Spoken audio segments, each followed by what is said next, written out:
Even though this latest storm is not hitting Connecticut as hard as our neighboring states, it is still creating backups at Bradley. As travelers arrived this morning, their first order of business: check the board for their flight status. The storm in the mid-Atlantic is playing havoc for flights in and out of Bradley. Would-be flyers hoped they wouldn't, but many did find those dreaded red letters next to their flights. Seasoned flyers like Samantha Walter were left scratching their heads when it came to how to get to their final destination. I'm ending up in Dallas, routing through Philadelphia.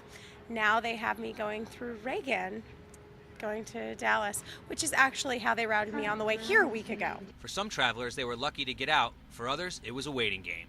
For those travelers here at Bradley who did have some extra downtime due to the weather, it offers some great opportunity to catch up on some reading, or like Mandy is doing here, Work. everybody needs some extra time to do some more work. And there was a lot of work to be done, whether it was behind the counter, working the phones, or out on the tarmac, de-icing the planes. Airport personnel tried to stay ahead of the storm. Some of the hard work paid off, but there were some passengers who just had to cross their fingers and adopt the wait-and-see approach. I think that I'll be okay. I'm originally supposed to go through Atlanta, so, Atlanta I think is pretty safe. I think the one I'm trying to get on is actually going through Cincinnati, so we'll see what happens. Only time will tell how much snow we'll get and if these passengers will get home in time for the weekend. In Windsor Locks, John Senecal, NBC Connecticut News. It's an annual rite of passage. As temperatures get warmer and spring draws near, every driver and every car's worst little friend starts to appear. The dreaded pothole. There's certainly a pain in the rear, but when it comes to the automobile, potholes have more to do with the front end. You can do a lot of damage. You can do ball joints, or you can do tie rod ends, and do a lot of damage to mostly front of the cars. This is wearing of the front end of a bad tie rod end. He has no problems with this time of year. More potholes typically means more business. But for those frustrated drivers who've fallen victim, there's always a story to tell. Didn't really see it. I didn't think it was that deep. And when I hit it, it shook the whole front of my car. And I'm not sure if it was a safety feature. It just shut the car off. And even if you haven't had the pleasure of hitting one yet, they'll still keep you on your toes. And it's really kind of dangerous because sometimes, you could lose control of your car. If you don't see it and you're right up on it and, you have to swerve. Well, starting today, the city is to begin work on those potholes. Crews will be on patrol throughout the city, patching up as many as they can find. New Haven has also partnered with the website seeclickfix.com. So if you know the whereabouts of a pesky pothole, they ask you to log on and fill them in. It's an all-out effort to smooth things over and say goodbye to something every driver is tired of. In New Haven, John Senecal, NBC Connecticut News. From Vancouver to Connecticut, snowboarder Shaun White has got those young and old feeling the itch to get out and shred the mountain. He's a really incredible athlete. And I've kind of seen him as I've been growing up snowboarding, and he's been kind of a inspiration to me. I think that kid is a robot. That's what I think of Shaun White. I think he is a robot. He's playing his own video game.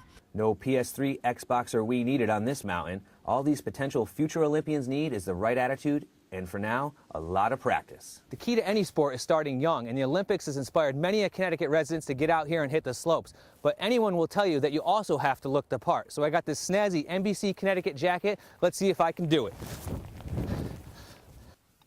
Not bad, but I'm no Lindsey Vonn. By more than a half second. Whether it's skiing or snowboarding, these Olympic hopefuls can wait. Right now, it's all about just having a good time. In New Hartford, John Senecal, NBC Connecticut News. Leading out for Chatham from UCLA, number 4, shortstop Tyler Ramatula. Welcome to Chatham, Massachusetts and Cape Cod League Baseball. For the past 125 years, this league has been home to some of the best amateur players in the country. Three's not enough, let's go. Plainfield, Connecticut's John Schiffner also calls Chatham home. The high school history teacher has been playing or coaching in this league for the majority of his adult life. My old team, the Harwich Mariners, invited me to come back after I was done playing and coach with Harwich in 1977. Then I had what I consider the great opportunity. I came here in '78. Ed Lyons, the coach of Chatham, asked me to come to Chatham, and that's like the Yankees of, the Cape Cod League. But that's where the comparisons stop. In this league, there are no big league contracts or luxury suites, and the players here learn every facet of the game. Hey, any way you can, Tommy, here you go.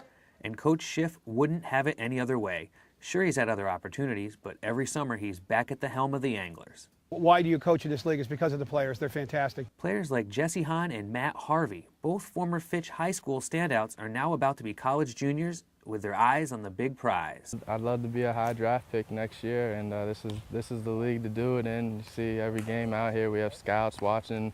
For now, they'll pass on their skills and knowledge to younger players and soak in everything a coach with over 400 victories has to offer. With nearly a quarter-century of service under his belt here in the Cape Cod League, numerous league titles, and even having a Hollywood actor portray him in a movie, one would have to ask, what is next for Coach Schiff?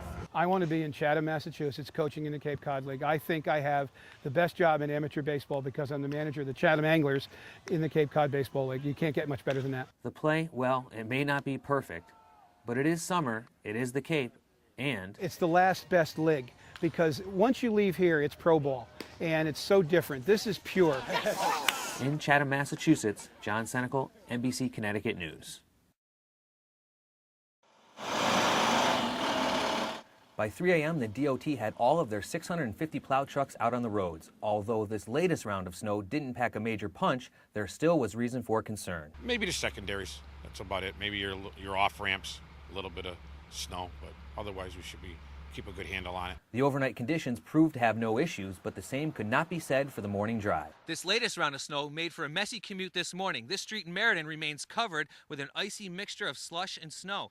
But those who ventured out this morning onto the highways found that they could not hit speeds much faster than this. State police spent the morning busy with the numerous spinouts and fender benders that sprinkled the highways. While most drivers found the commute frustrating, others offered this advice. Steady and slow. Steady and slow. Yeah, take your time. Don't go brake crazy, and you make it through it. For those who didn't venture out this morning, there was still plenty of work to be done at home. Joe Gracie spent the morning removing the snow from his driveway, all the while looking forward to the not-so-distant future. You take it, comes another couple of months, we'll be cutting grass. A positive perspective on this latest round of winter weather. Still, there are those who seem to have had enough of the white stuff. My father just told me he bought a house down in Florida, so yeah, I'm starting to get sick of it real quick. Yeah. You ready for Florida now? Yeah, I'm ready to visit. Warm thoughts on another cold and snowy day. In Meriden, John Senecal, NBC Connecticut News.